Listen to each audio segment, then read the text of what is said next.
ओम शांति। बीज रूप स्थिति तथा अलौकिक अनुभूतियां।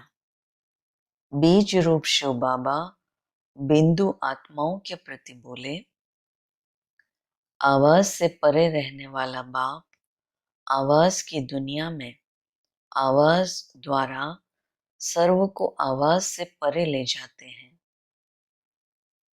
बाप दादा का आना होता ही है साथ ले जाने के लिए, तो सभी साथ जाने के लिए एवर रेडी हो व अभी तक तैयार होने के लिए समय चाहिए।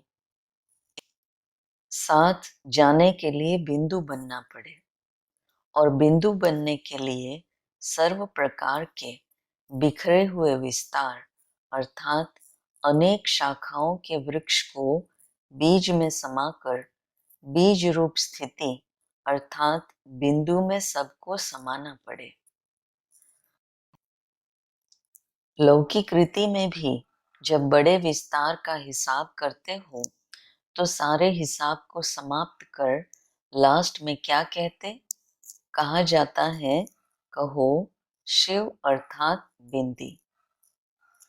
ऐसे सृष्टि चक्र व कल्प वृक्ष के अंदर आदि से अंत तक कितने हिसाब किताब के विस्तार में आए। अपने हिसाब किताब की शाखाओं अथवा विस्तार रूपी वृक्ष को जानते हो ना। देह के हिसाब की शाखा, देह के संबंधों की शाखाएं, देह के भिन्न भिन्न पदार्थों में बंधनी आत्मा बनने की शाखा, भक्ति मार्ग और गुरुओं के बंधनों के विस्तार की शाखाएं, भिन्न भिन्न प्रकार के विकर्मों के बंधनों की शाखाएं, कर्म भोग की शाखाएं, कितना विस्तार हो गया। अब इन सारे विस्तार को बिंदु रूप बन बिंदी लगा रहे हो। सारे विस्तार को बीज में समा दिया है व अभी भी विस्तार है।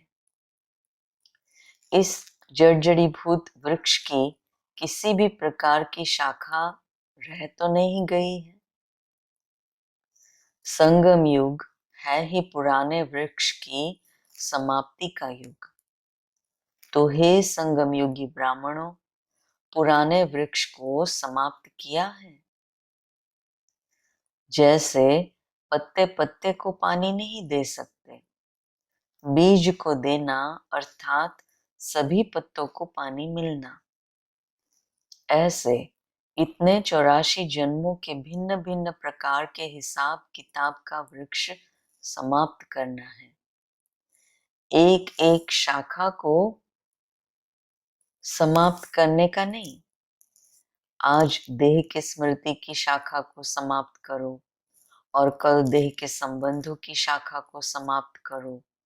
ऐसे एक एक शाखा को समाप्त करने से समाप्ति नहीं होगी, लेकिन बीज बाप से लगन लगाकर लगन की अग्नि द्वारा सहज समाप्ति हो जाएगी। काटना भी नहीं है, लेकिन भस्म करना है। आज काटेंगे, कुछ समय के बाद फिर प्रकट हो जाएगा, क्योंकि वायुमंडल के द्वारा वृक्ष को नेचुरल पानी मिलता रहता है। जब वृक्ष बड़ा हो जाता है तो विशेष पानी देने की आवश्यकता नहीं होती। नेचुरल वायुमंडल से वृक्ष बढ़ता ही रहता है व खड़ा हुआ रहता है। तो इस विस्तार को पाए हुए जड़जड़ीभूत वृक्ष को अभी पानी देने की आवश्यकता नहीं है। यह ऑटोमेटिक बढ़ता जाता है। आप समझते हो कि पुरुषार्थ द्वारा आज से देह के संबंध की स्मृति रूपी शाखा को खत्म कर दिया, लेकिन बिना भस्म किए हुए फिर से शाखा निकल आती है। फिर स्वयं ही स्वयं से कहते हो व बाप के आगे कहते हो कि यह तो हमने समाप्त कर दिया था, फिर कैसे आ गया? पहले तो था नहीं, फिर कैसे हुआ? कारण काटा लेकिन भस्म नहीं किया। आग में पड़ा हुआ बीज कभी फल नहीं देता। तो इस हिसाब किताब के विस्तार रूपी वृक्ष को लगन की अग्नि में समाप्त करो। फिर क्या रह जाएगा? देह और देह के संबंध व पदार्थ का विस्तार खत्म हो गया तो बाकी क्या रह जाएगा? बिंदु आत्मा व बीज आत्मा। जब ऐसे बिंदु बीज स्वरूप बन जाओ तब आवाज से परे बीज रूप बाप के साथ चल सको। इसलिए पूछा कि आवाज से परे जाने के लिए तैयार हो? विस्तार को समाप्त कर दिया है। बीज रूप बाप बीज स्वरूप आत्माओं को ही ले जाएंगे। बीज स्वरूप बन गए हो। जो एवर रेडी होगा उसको अभी से अलौकिक अनुभूतियां होती रहेंगी। क्या होंगी? चलते फिरते बैठते बातचीत करते पहली अनुभूति यह शरीर जो हिसाब किताब के वृक्ष का मूल तना है जिससे यह शाखाएं प्रकट होती हैं, यह देह और आत्मा रूपी बीज दोनों ही बिल्कुल अलग हैं। ऐसे आत्मा न्यारेपन का चलते फिरते बार बार अनुभव करेंगे। नॉलेज के हिसाब से नहीं कि आत्मा और शरीर अलग है, लेकिन शरीर से अलग मैं आत्मा हूँ, यह अलग वस्तु की अनुभूति हो। जैसे स्थूल शरीर के वस्त्र और वस्त्र धारण करने वाला शरीर अलग अनुभव होता है, ऐसे मुझ आत्मा का यह शरीर वस्त्र है, मैं वस्त्र धारण करने वाली आत्मा हूँ, ऐसा स्पष्ट अनुभव हो।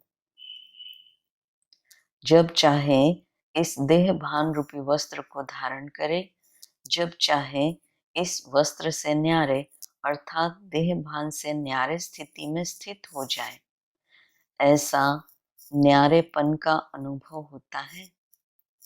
वस्त्र को मैं धारण करता हूँ या वस्त्र मुझे धारण करता है? चैतन्य कौन? मालिक कौन? तो एक निशानी न्यारेपन की अनुभूति। अलग होना नहीं है, लेकिन मैं हूं ही अलग। दूसरी निशानी व अनुभूति जैसे भक्तों को व आत्मज्ञानियों का व कोई कोई परमात्मा ज्ञानियों को दिव्य दृष्टि द्वारा ज्योति बिंदु आत्मा का साक्षात्कार होता है। तो साक्षात्कार अल्पकाल की चीज है। साक्षात्कार कोई अपने अभ्यास का फल नहीं है। यह तो ड्रामा में पाठ व वरदान है, लेकिन एवर रेडी अर्थात साथ चलने के लिए समान बनी हुई आत्मा साक्षात्कार द्वारा आत्मा को नहीं देखेंगी, लेकिन बुद्धियोग द्वारा सदा स्वयं को साक्षात ज्योति बिंदु आत्मा अनुभव करेगी। साक्षात स्वरूप बनना सदा काल है और साक्षात्कार अल्पकाल का है। साक्षात स्वरूप आत्मा कभी भी यह नहीं कह सकती कि मैंने आत्मा का साक्षात्कार नहीं किया है, मैंने देखा नहीं है, लेकिन वह अनुभव द्वारा साक्षात रूप की स्थिति में स्थित रहेंगी। जहाँ साक्षात स्वरूप होगा वहाँ साक्षात्कार की आवश्यकता नहीं। ऐसे साक्षात आत्मा स्वरूप की अनुभूति करने वाले अथॉरिटी से निश्चय से कहेंगे कि मैंने आत्मा को देखा तो क्या, लेकिन अनुभव किया है। क्योंकि देखने के बाद भी अनुभव नहीं किया तो फिर देखना कोई काम का नहीं। तो ऐसे साक्षात आत्म अनुभवी चलते फिरते अपने ज्योति स्वरूप का अनुभव करते रहेंगे। तीसरी अनुभूति, ऐसी समान आत्मा अर्थात एवर रेडी आत्मा साकारी दुनिया और साकार शरीर में रहते हुए भी बुद्धियोग की शक्ति द्वारा सदा ऐसा अनुभव करेगी कि मैं आत्मा चाहे सूक्ष्म वतन में चाहे मूल वतन में वहां ही बाप के साथ रहती हूँ। सेकंड में सूक्ष्म वतनवासी, सेकंड में मूल वतनवासी, सेकंड में साकार वतनवासी हो कर्मयोगी बन कर्म का पार्ट बजाने वाली हूँ, लेकिन अनेक बार अपने को बाप के साथ सूक्ष्म वतन और मूल वतन में रहने का अनुभव करेंगे। फुर्सत मिली और सूक्ष्म वतन व मूल वतन में चले गए।